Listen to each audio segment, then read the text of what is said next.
amis, bonjour. Voici la suite de notre aventure, commencée il y a quelques jours. Nous étions en train de chercher à comprendre le sens de la chanson Nadiri, la promesse, et surtout montrer en quoi ce texte est d'une beauté exceptionnelle. Nous avons vu dans le numéro précédent le mal-être de l'amoureux, du poète, qui prie dans sa timidité et dans une sorte de peur, n'ose même pas faire sa déclaration d'amour. Il l'a dit lui-même, qu'il fallait de l'audace, il fallait du courage.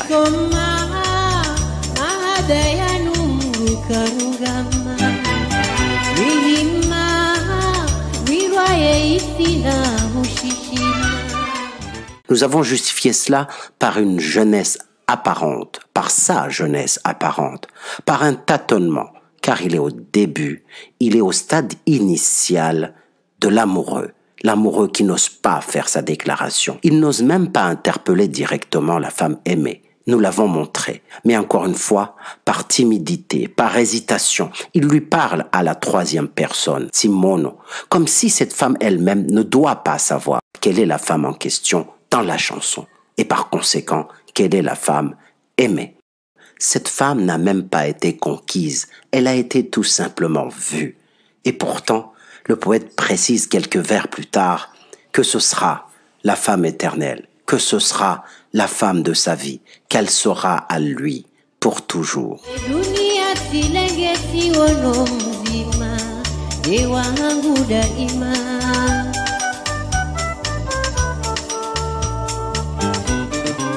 Nous avons conclu qu'en vérité, tout cela constitue un rêve. C'est le rêve du poète. Il rêve de cette femme. Il désire cette femme.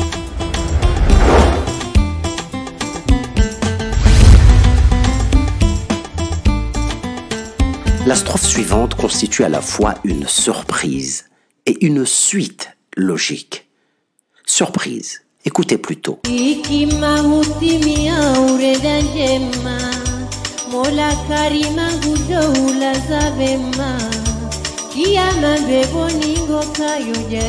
Surprise. Le mot est faible. Bouleversement, renversement de situation, chamboulement. Tout change. Peu importe l'expression que l'on utilise. Tout tombe à l'eau, y compris l'analyse que nous avons faite jusqu'ici. Oui, car la femme aimée par le poète n'est plus. La femme aimée par le poète est morte. Les phrases sont claires.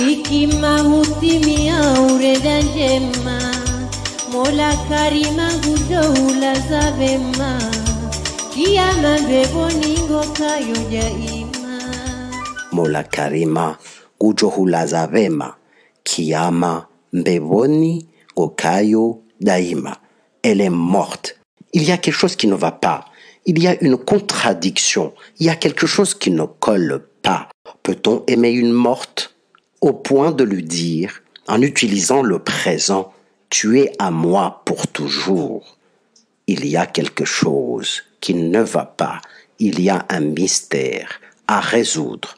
Que cache le poète?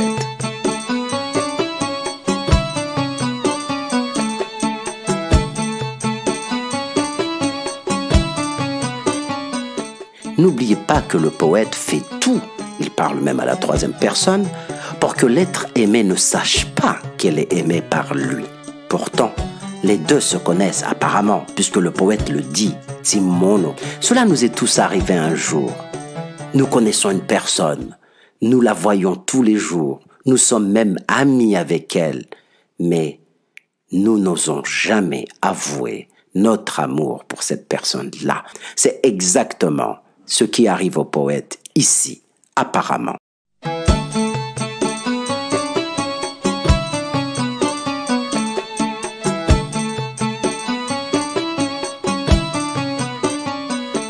Il est donc important pour le poète que la femme ne sache pas, que les gens ne sachent pas.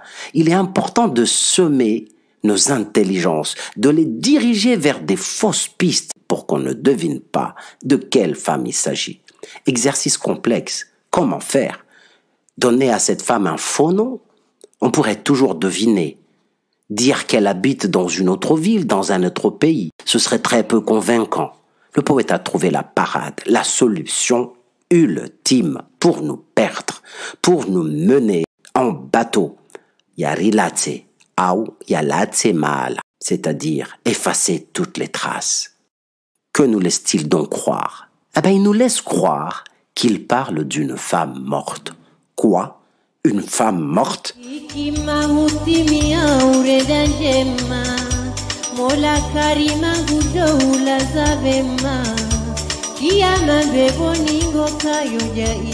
Peut-on aimer une femme morte? Magnifique! Quelle idée de génie!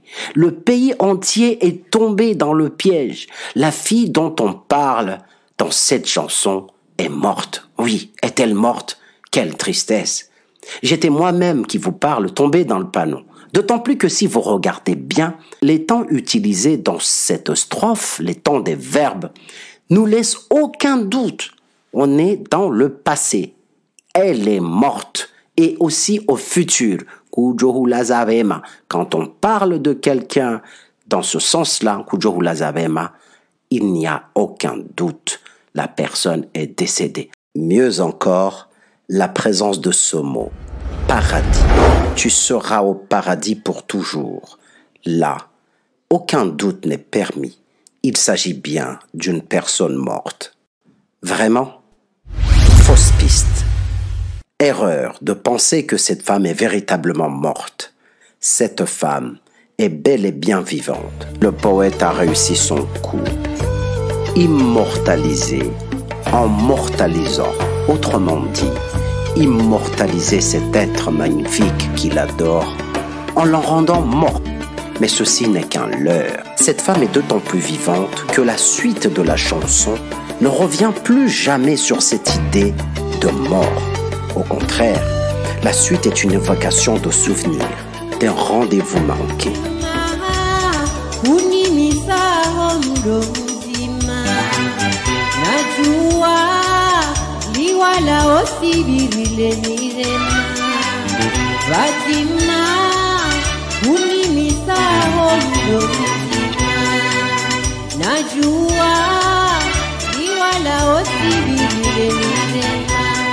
Najipirigutuo hata nezizima takutina lawama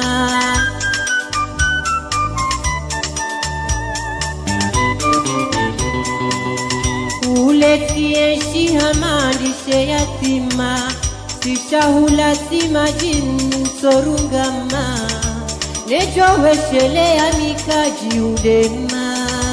Cette chanson écrite par Farid Youssouf Saleh est bien une merveille, un texte construit à la manière des poètes, des grands poètes. La voix d'Assoumani Mwanze rehausse le tout avec brio, mais d'autres merveilles de la chanson comorienne vous attendent pour bientôt. Merci d'avoir été patient et à très bientôt.